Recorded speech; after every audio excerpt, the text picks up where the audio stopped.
What is going on, everyone? It is your boy Day, and welcome to the Man United Talks preview show. Today is the Crystal Palace vs Manchester United preview. This game will take place on Monday, March 5th. Are you ready? Because I am.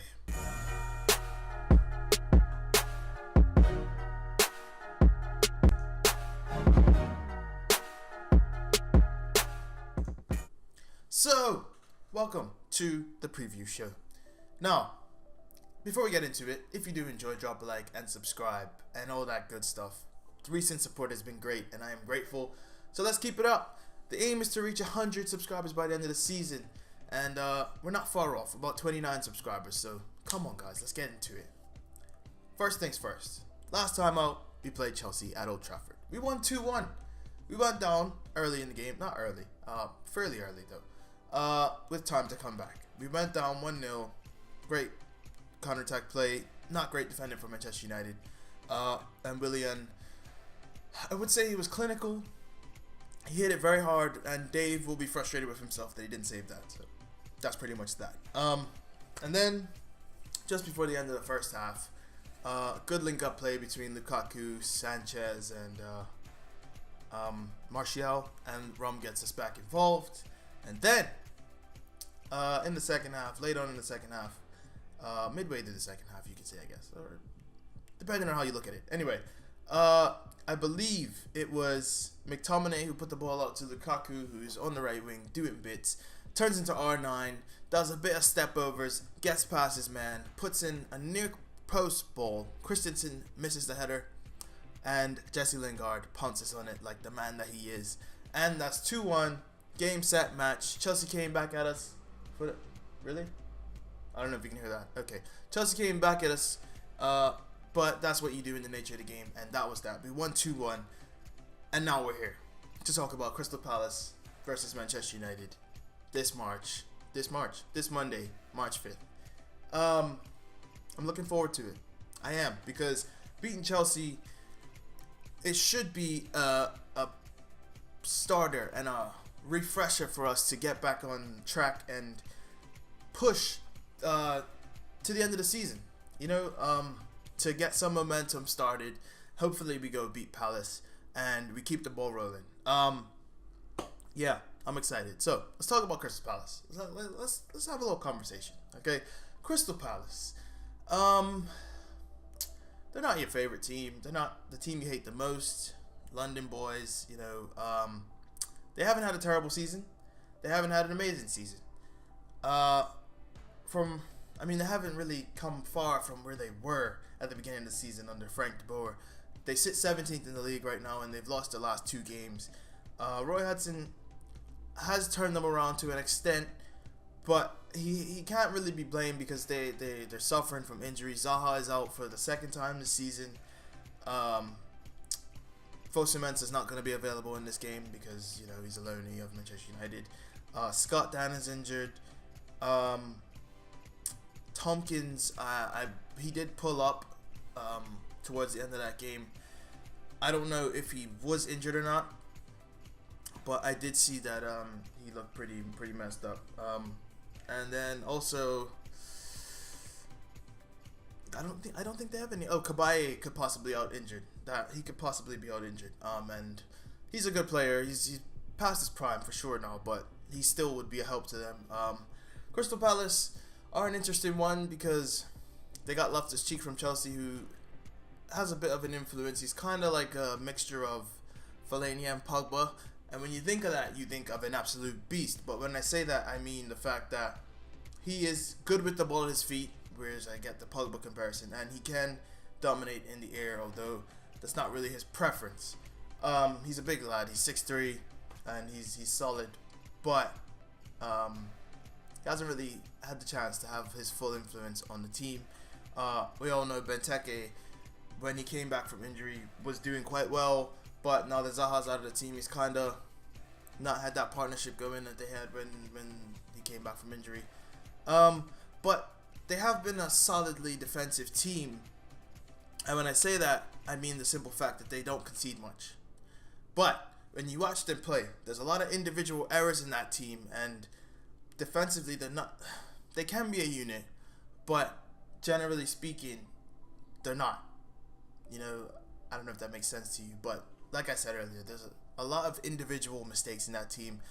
Tompkins, while he did pull up, and I'm not sure if he will play in this game, he is a good defender who they got from West Ham.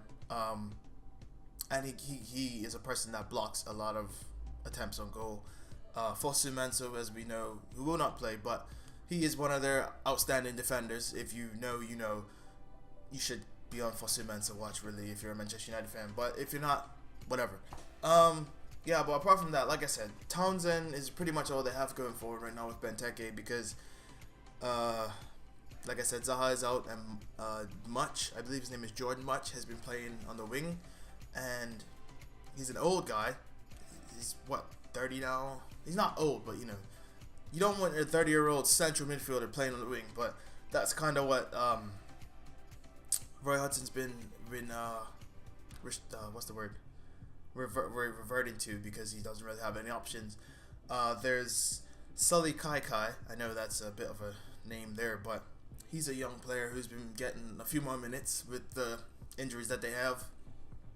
And then there's the guy that I think probably bothers me the most when I watch, because he's probably the most threatening player and probably the nucleus of everything good that goes to the midfield and into attack is, oh god, I don't know if I want to pronounce this right. It's the Serbian Milivojevic.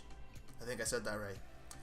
He is a very decent player in his older years, but he's probably, like I said, the nucleus of everything good that goes to Crystal Palace. He is efficient in his passing. He's got a good free kick on him. And he's more or less, I don't want to say Pogba because I do that with everyone and I don't like to do it, but he is the controller for them. So yeah, let's put it that way. He is their controller. And if he's on it, then anything can happen. But we should be comfortable enough to go get the 3 points at Selhurst Park. And speaking of being comfortable enough to get those 3 points, I will tell you now what I think our lineup should or can be, or yeah, I'm just gonna say should. I could be wrong, but I'm just gonna say should. Anyway, let's get into it. So, obviously Big Dave in net, and then a back four of Valencia, Smaller, Lindelof, and Shaw. Midfield 4 or 3, how you could look at it. Matic sits behind Pogba and McTominay, and then Lingard behind Sanchez and Lukaku. Now, the way I think this will be laid out is quite possibly we could see Mata instead of Lingard. I wouldn't be surprised. Or we could see Martial instead of Lingard in the 4-3-3. But I think if Martial does start, he will play in Sanchez's position, where I have Sanchez in the left striker position, and Sanchez will drop into the number 10. I think the 4-3-3, when he puts out this 4-3-3, is kind of a bluff or a false team sheet for, you know, just to get the opposition thinking or whatsoever. But in the end, it kind of ends up like this because Sanchez always drifts inside. Lingard is definitely going to drift inside, and so will Mata. And this is kind of more or less what it turned out to be like. And I think this is the way forward for Manchester United. And as for defense, I know Bae is fit and he is back, and this is a good game for him to get minutes. But I think Lindelof should play. And seeing as Rojo and Jones aren't fit, I think this is kind of the back line we have to go with. Because like I said, Bae needs minutes, and he'll get them eventually. But I just don't know if this is the right time to toss him back in. So yeah, and Luke Shaw, I'm just going to stick with him. I'm probably going to get that decision wrong 9 times out of 10 because Jose loves Ashley Young. But he needs to play, and he's better than Ashley Young, so I don't understand why he's not playing. But yeah, that's the team. Now, for Manchester United, what do I got here? Forgive me for looking at my notes. But, yeah. In this formation, that 4-1-2-1-2, that 4... however you look at it, 4-4-2 diamond, however some people look at it. That formation, I think with the players we have, I don't think Mourinho wants to play Sanchez on the right. So I think this formation is what's going to be best for us, because we can also play Martial at left striker with Sanchez in the number 10. And I think we can get away with it. And that formation for me even brings out more fluidity in the team. If you bring in Ander Herrera from McTominay, you're going to get some good football in that team. And that is something that is promising. And hopefully we carry through with that. I think all that's left really for the team is for Sanchez to still adjust, because let's not remember, he was playing for Arsenal. And to come in January is never easy.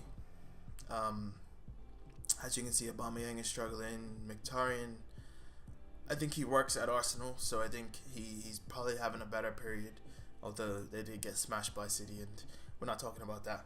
But yeah, Alexis Sanchez still needs time to settle in, and he will do, and he will come good. I think by the time we get to the quarterfinal, because I'm predicting we do go through against Sevilla, I think Sanchez will be up and running, getting goals and assists. He's still playing good, intriguing football and getting involved, but I think he will fully shine through once we get to the quarterfinals and thereabouts. So yeah, that's all for this Manchester United versus Crystal Palace preview, or Crystal Palace versus Man United, because we're away. However, some people want to be technical about it. But we have Liverpool next at Old Trafford, and then we have Sevilla, and then we have the FA Cup game against Brighton at Old Trafford, which is good news. And it's looking good. Towards the end of the month, we do have the Manchester Derby though, and that is gonna be something. I don't know if we have Swansea before or after the Derby. I think it may be before, but I'm looking forward to it. That'll be the true test of how far we've come. I think Liverpool will be a good test, but the Derby will definitely be a good test of how far we've come as a team. And we'll see what's going on. Imagine we get 3 points at the Etihad. Let's not think ahead of ourselves. That's still a few weeks away. So yeah, hope you guys enjoyed. This has been the preview show.